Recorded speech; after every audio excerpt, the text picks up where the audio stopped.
estado do Rio de Janeiro é um dos principais destinos para quem quer fazer turismo, inclusive o turismo de aventura. E as empresas especializadas nesse tipo de turismo estão se preparando para dar mais segurança aos turistas. O Rio em Foco está no ar.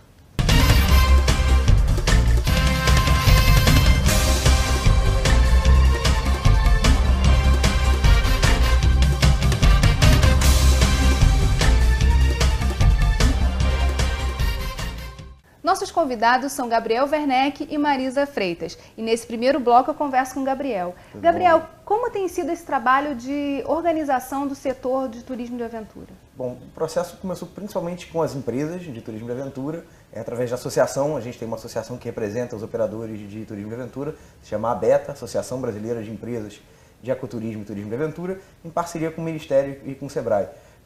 Assim, a base do projeto e dessa organização do setor foi a criação de normas técnicas para a atividade. Normas técnicas da ABNT, algumas são suscetíveis à certificação pelo Inmetro e outras são normas só como referência para o mercado. Isso, para o turista, é mais segurança. E para o operador? Para os dois é mais segurança, para todo mundo, com certeza. Para o turista, ele consegue comprar um produto certificado pelo Inmetro. Ele vai ter, as empresas têm aquele logo do Inmetro, tem um selo, de qualidade, e para as empresas a gente cria um padrão de qualidade.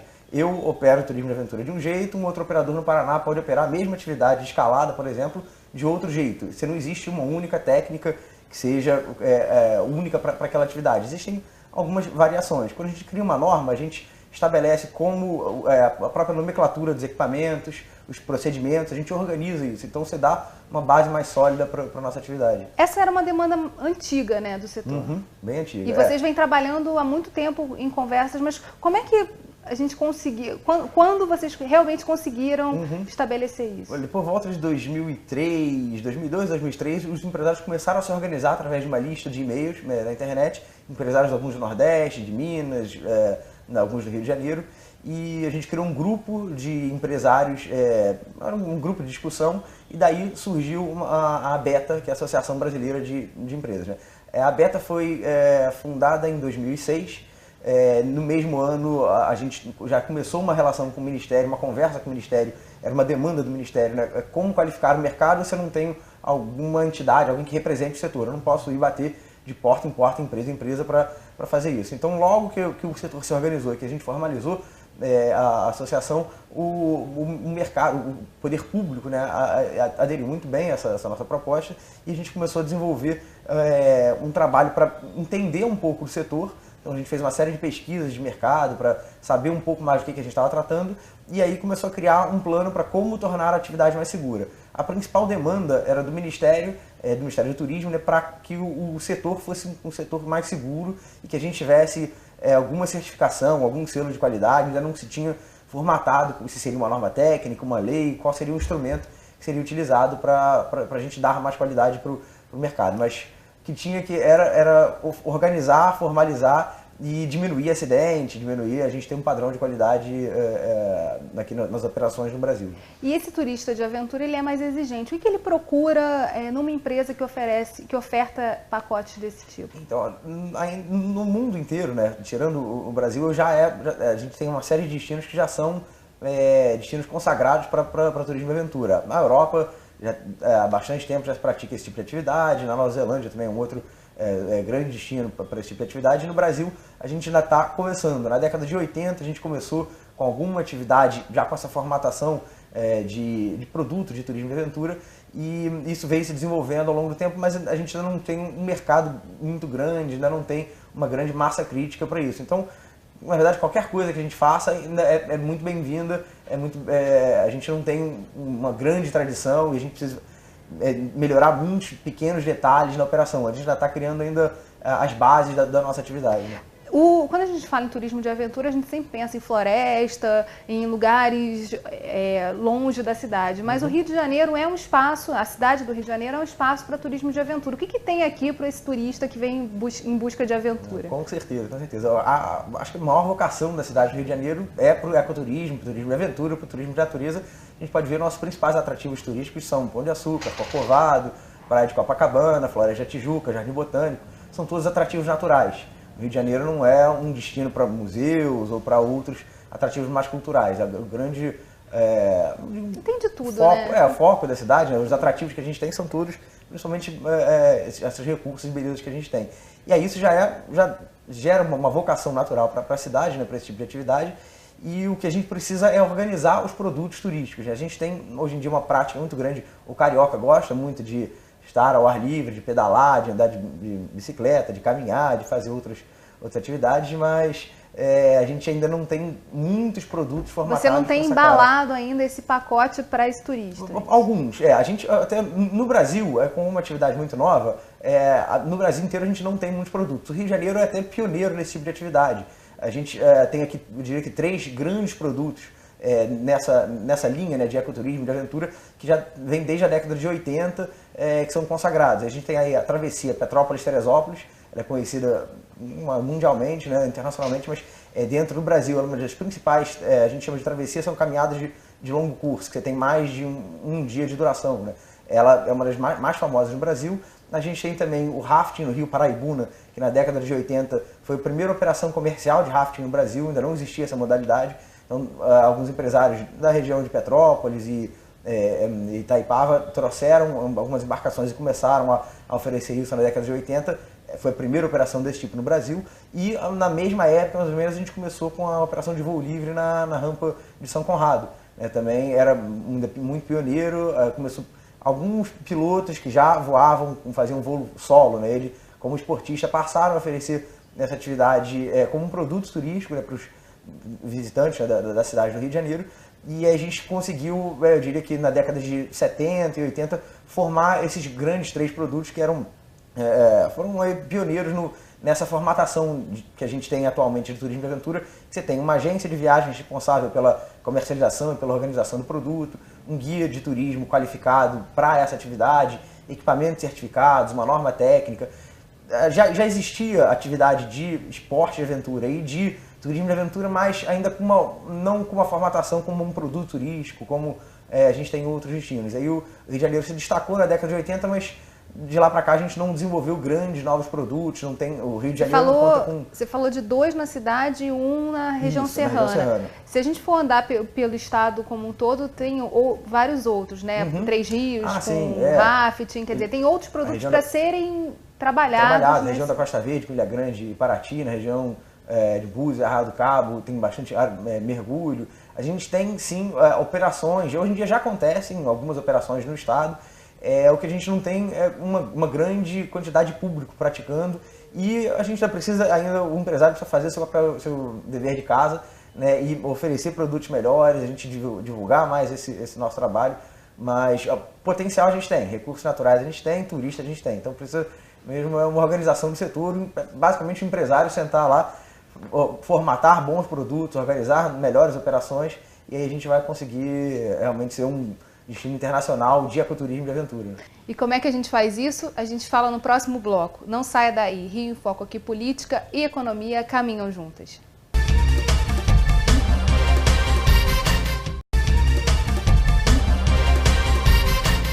Os empresários do setor de turismo de aventura já começaram a se organizar. Falta agora estruturar essa atividade em todo o estado do Rio de Janeiro. A gente não pensar o Brasil inteiro de uma vez só. Mas como é que a gente trabalha isso? O que falta? Você falou um pouco disso no bloco anterior, né? Que o empresário tem que abrir o olho e começar a trabalhar isso de uma maneira mais intensa. O que falta? Como é que vocês estão trabalhando também isso junto aos empresários?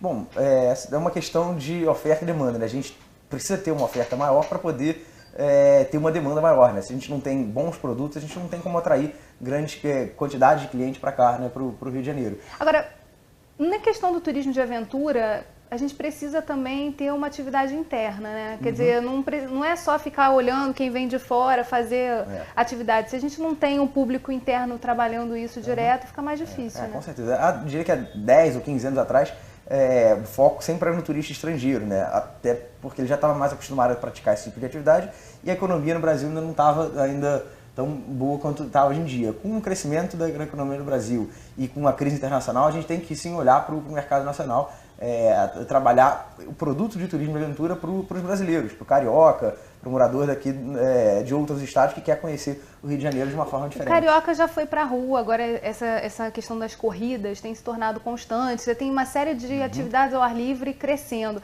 Isso é um filão aí para vocês trabalharem na área de aventura? Com certeza, com certeza. O carioca já tem diria que uma tendência natural para esse tipo de atividade, né? A gente já gosta bastante de ir à praia e praticar esportes ao ar livre. O que a gente precisa organizar são produtos turísticos para o carioca. O carioca vai por conta própria à praia, para a Floresta da Tijuca, mas sem contratação de um guia, sem uma agência de viagens. Muitas vezes a atividade é até segura, a gente não cria um empecilho para isso.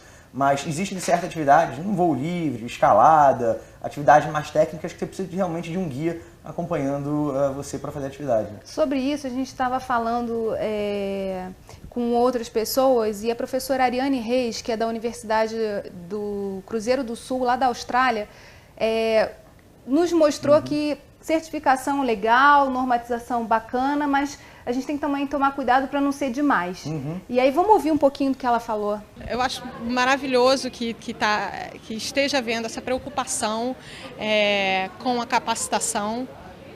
Isso já é um ponto positivo e fantástico. Acho perigoso, né, que haja uma hiperregulamentação para o praticante independente. Então, o montanhista que quer visitar um parque nacional, fazer uma trilha e ter que contratar um guia obrigatório.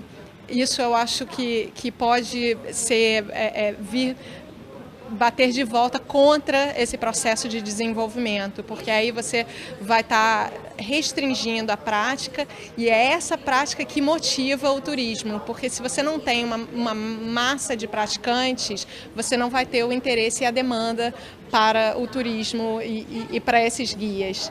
Então, essa é a minha preocupação, que agora que hajam critérios, né, e que haja capacitação dos condutores, eu acho fantástico. Gabriel, você podia comentar um pouco o que a Ariane falou? Com certeza.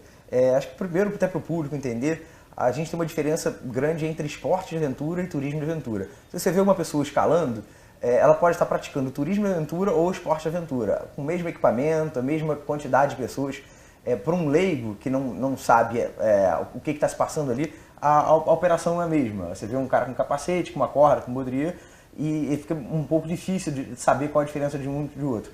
Para a gente que atua no mercado, e junto do Ministério, a gente conseguiu criar uma definição para isso, né?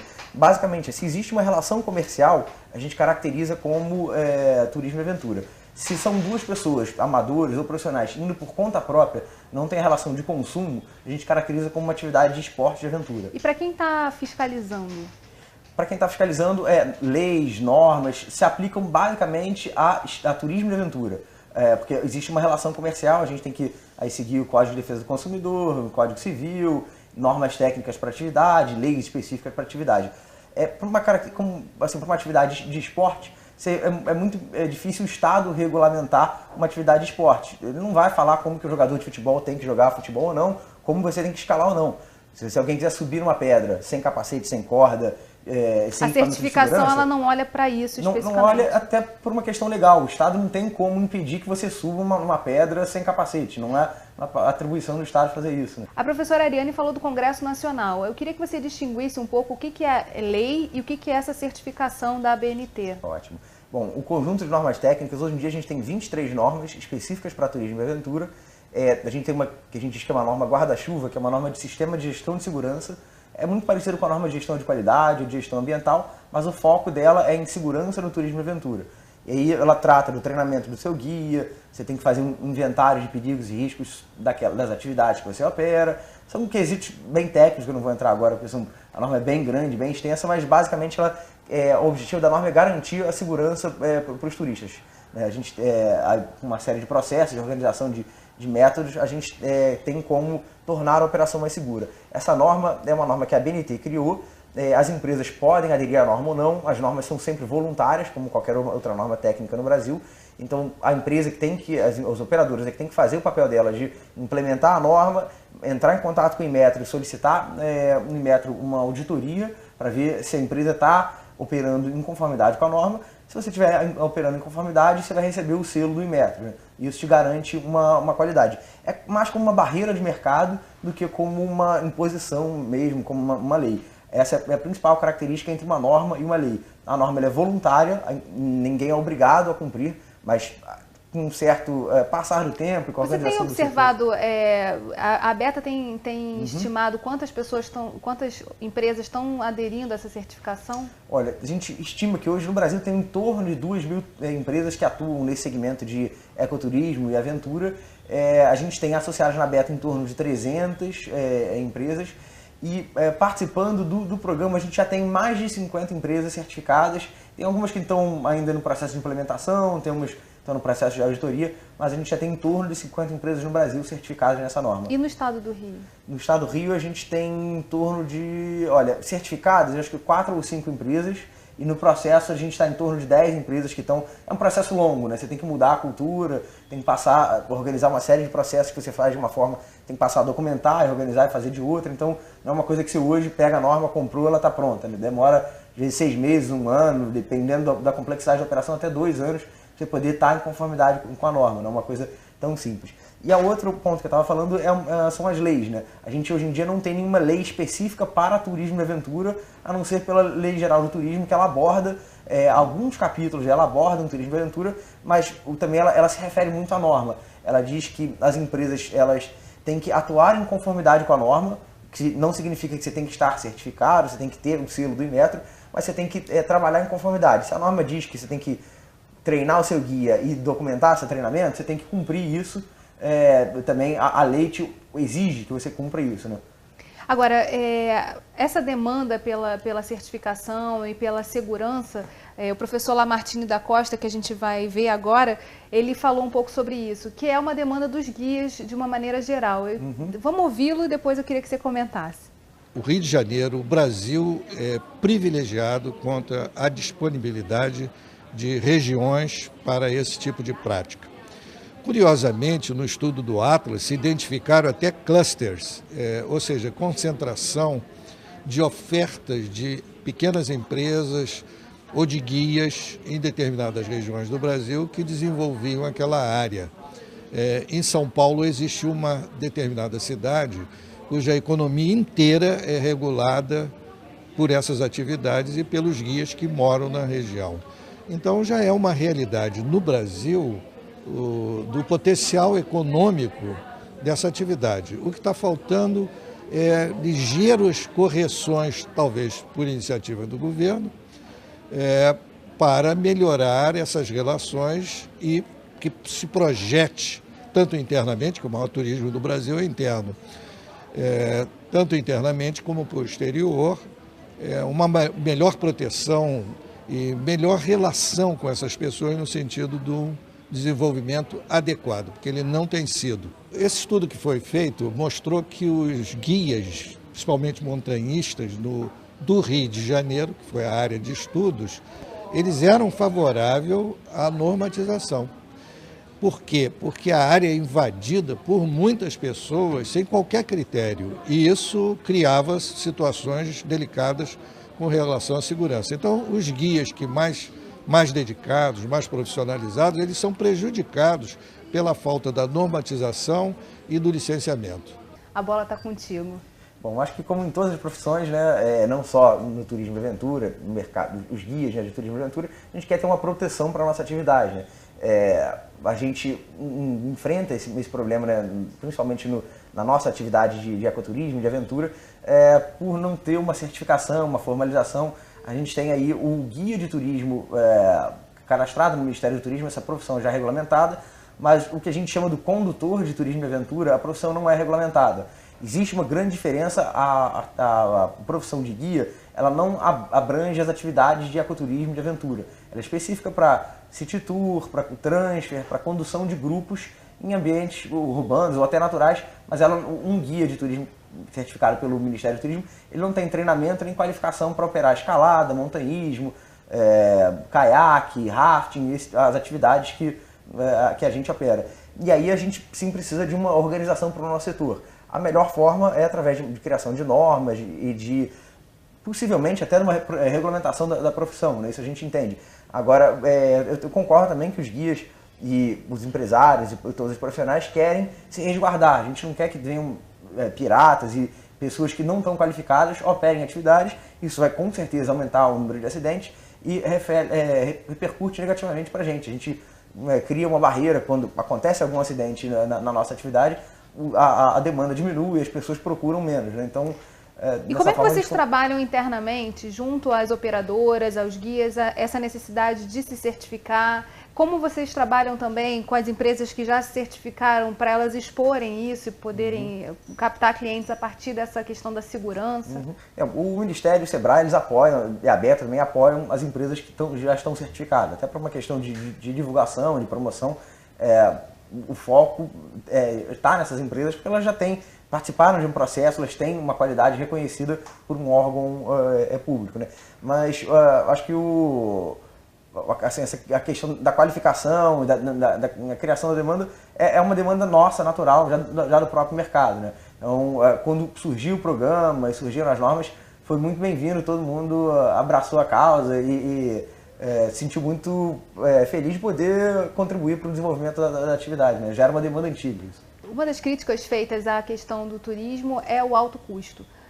Passear pelo Rio de Janeiro com um guia é muito caro. E a Rio+20 a gente está vendo toda essa discussão acontecendo. Como vocês trabalham também essa questão da formação de preço? Não só passear no Rio de Janeiro, né? Vir para o Rio de Janeiro está ficando muito caro. A hotelaria no Rio de Janeiro já é considerada uma das mais caras da América Latina, já é mais cara, mas quase no mundo a gente já está ficando reconhecida como uma das mais caras. E a nossa atividade específica de ecoturismo e de aventura é uma atividade muito técnica. A gente precisa de equipamentos certificados, de guias bem qualificados, então ela tem sim um custo elevado, né? É uma questão um pouco difícil de trabalhar. Eu acho que a principal forma da gente conseguir reduzir o preço é a gente aumentar a nossa escala. Quando a gente tem uma demanda maior, a gente consegue sim diminuir nossos custos operacionais. Você divide o custo por 3 turistas, você tem um valor. Se dividir por 30, esse valor diminui bastante. Se dividir por 300, ele diminui mais ainda, né? Você falou aí de escala. Eu queria saber como é que vocês captam esse turista. Bom, a forma mais fácil de captar o turista é aqui no próprio local, né? O turista que já está no Rio de Janeiro, a gente entra em contato com os hotéis, com os recepcionistas, para pegar o turista que já veio para a cidade, que já está aqui, que quer, em vez de pegar o bondinho para Pão de Açúcar, fazer uma escalada, né? Agora, o turista está aqui, a gente depende do clima, depende de diversas variáveis, né? Eu diria que uma melhor forma de captação é pegar o turista antes de ele vir para o Rio de Janeiro. Ele já programar a viagem dele, incluir 1 ou 2 dias de atividade de ecoturismo de aventura, ou às vezes até um pacote mesmo, de passar uma semana no Rio só praticando aventura. Para isso a gente tem um custo um pouco maior. Você tem que participar de feiras internacionais, fazer divulgação online, tem que ter um bom site para poder também fazer venda online e ser um site atraente. Então não é tão barato e tão fácil captar o turista.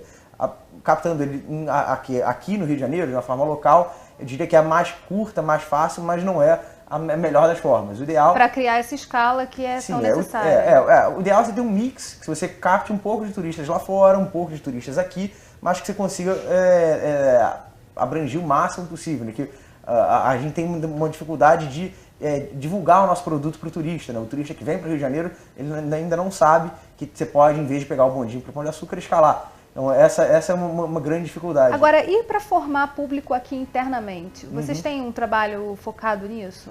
Aí tem uma coisa, eu sou carioca, a gente tem uma curiosidade aqui, uma característica bem peculiar. O carioca, a gente tem por natureza já explorar a cidade, acho que já é uma característica nossa. Então, a maioria dos cariocas, em vez de contratar um guia para subir a Pedra Gávea, ele vai com um amigo, vai quando tem algum guia que ele conhece indo fazer atividade. A gente tem sim demanda para isso, o carioca ele gosta muito desse tipo de atividade, mas acho que por essa característica é difícil a gente vender esse produto para o carioca, né? Você consegue, mas para um turista que não é da cidade, que não tem amigos, que não conhece os atrativos, é um pouco mais difícil. A gente vê assim, no meio da cidade a gente tem um Pão de Açúcar, uma Floresta da Tijuca, então você já faz parte do seu dia a dia passar nesses locais. Às vezes você passa muito perto da entrada de uma trilha, você tem mesmo que conhecer onde que é a trilha, como é que, se tem alguma dificuldade técnica ou não, e ter alguém para te conduzir na trilha. E como em relação ao empresário, a gente voltando aí para a gente finalizar esse bloco, a questão de formação de preço. Onde buscar informação, onde buscar capacitação para trabalhar isso? Bom, na Abeta, o site é www.abeta.com.br. Para quem está querendo começar um negócio ou quem já trabalha, tem uma série de informações no site, você pode se associar e a Abeta dá um suporte técnico muito importante para a organização da sua empresa, para a formação de preço, para a divulgação. A Abeta tem uma série de pesquisas de mercado que foram feitas em parcerias com o Sebrae, com o Ministério do Turismo também, que são muito boas para entender um pouco do mercado, do cliente, do público-alvo e aí cada empresa definir a sua estratégia, né, de divulgação, de formação de produtos. E a gente tem também o Sebrae, né, com uma série de cursos. O Sebrae e o Ministério já fizeram cursos específicos para turismo e aventura. A Abeta foi uma entidade que participou desse processo, mas entrando em contato com o Sebrae, eles também podem te auxiliar na formação de preço, no desenvolvimento de um plano de negócios, na criação de um plano de marketing, né, que você vai precisar para atrair seus turistas para comprar seu produto. Obrigada, Gabriel. E no próximo bloco a gente vai conversar com o Sebrae. Não sai daí. Rio em Foco aqui, política e economia caminham juntas.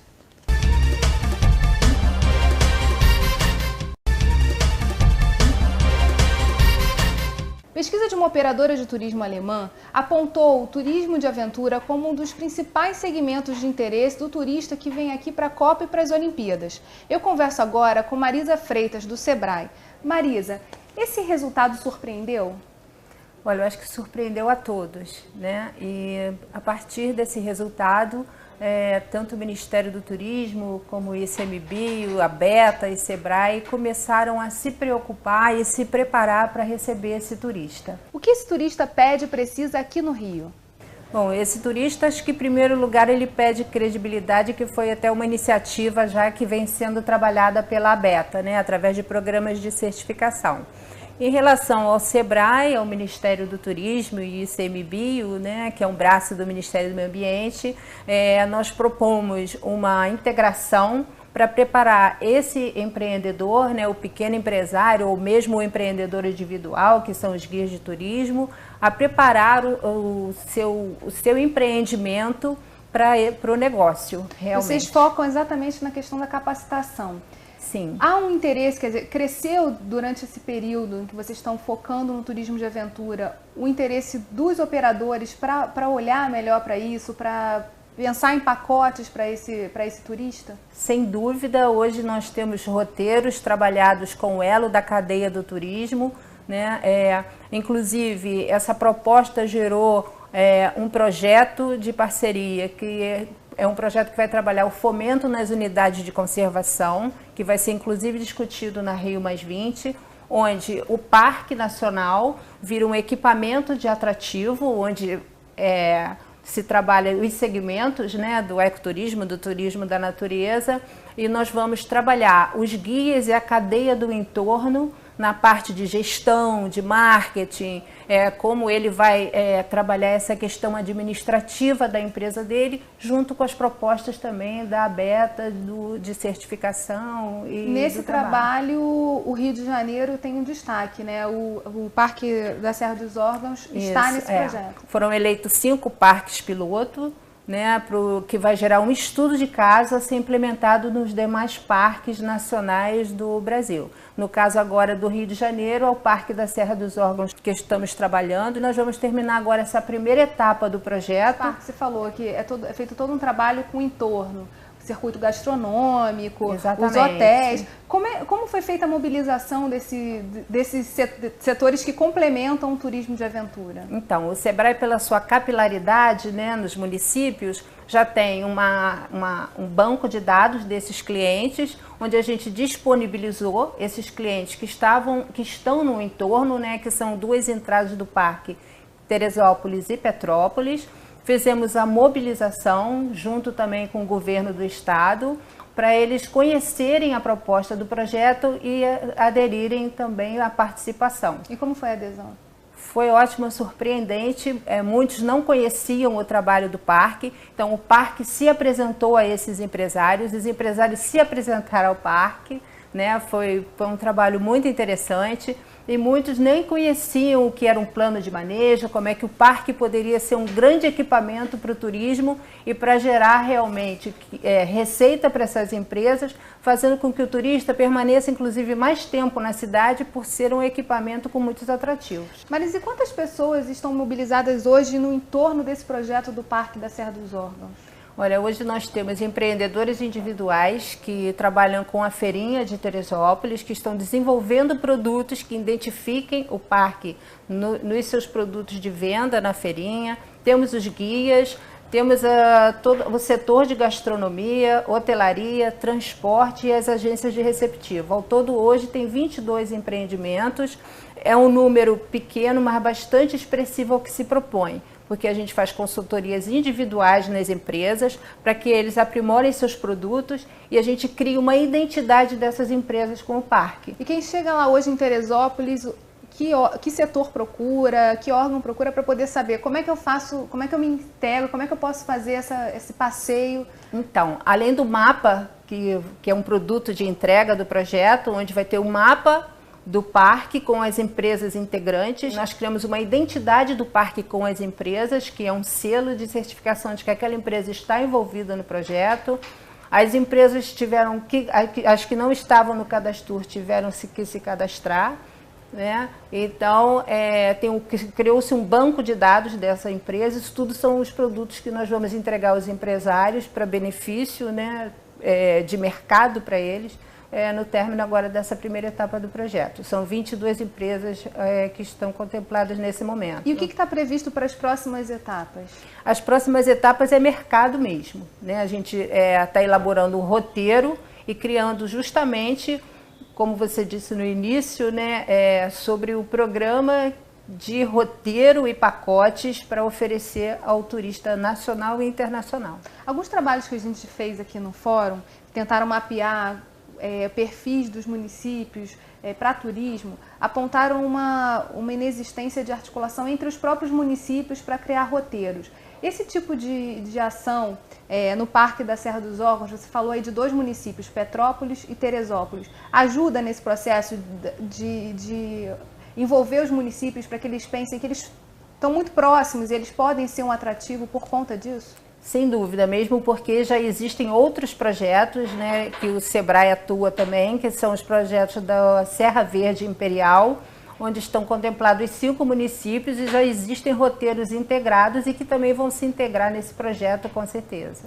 Mas é uma iniciativa mais dos operadores ou os municípios também estão envolvidos? Os municípios estão envolvidos, inclusive já vem sendo feito há alguns anos calendários integrados desses municípios, principalmente depois da chuva de 2010. E há um foco também de trabalhar isso em nível estadual, quer dizer, de expor esses roteiros para quem pensa no turismo em todo o estado do Rio? Sim, com certeza. Inclusive, nós temos uma transportadora que é conhecida de todos, a Giptour, que já atua com turistas no Parque Nacional de Tijuca, se interessou pelo projeto.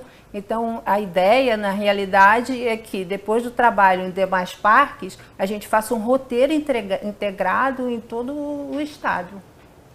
E como é que está o Rio de Janeiro em comparação a outros estados nesse desenvolvimento do turismo de aventura? É de fato um segmento que daqui a algum tempo a gente vai ver exposto e como modelo para outros estados?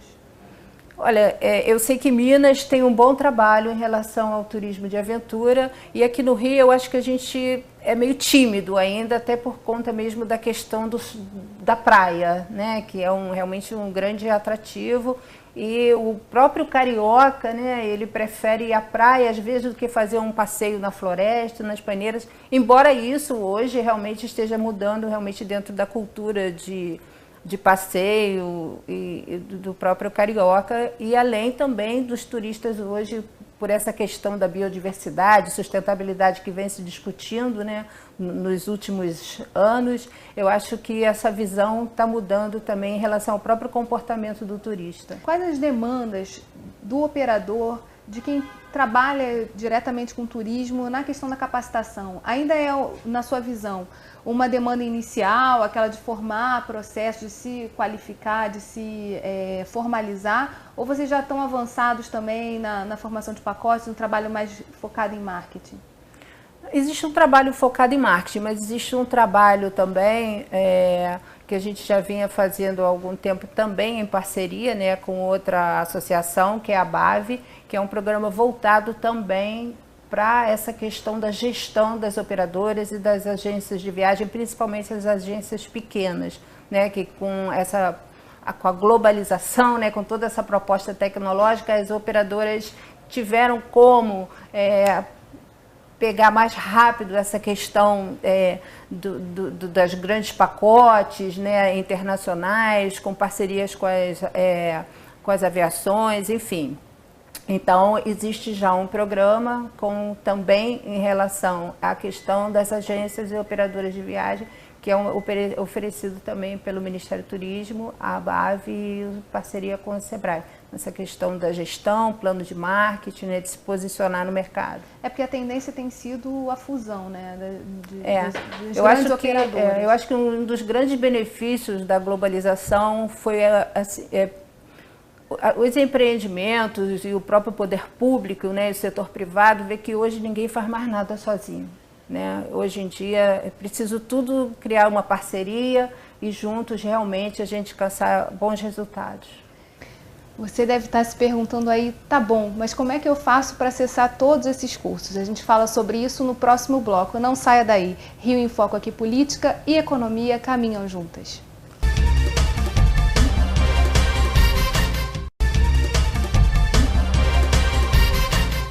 A região serrana do Rio de Janeiro já está participando de um projeto de integração dos parques nacionais com a cadeia do turismo.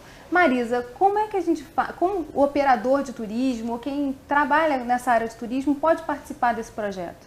Bom, maiores informações sobre o projeto, de como se formalizar ou de como trabalhar a gestão, melhorar a gestão da sua empresa, do seu negócio, para o mercado, pode procurar o 0800 570 0800 do SEBRAE, que lá as pessoas terão informação sobre todo o processo de participação e de capacitação também. Os postos de atendimento do SEBRAE lá de Teresópolis, Petrópolis também dão também tem essa informação, tanto no Rio de Janeiro, como no município de Petrópolis e Teresópolis também.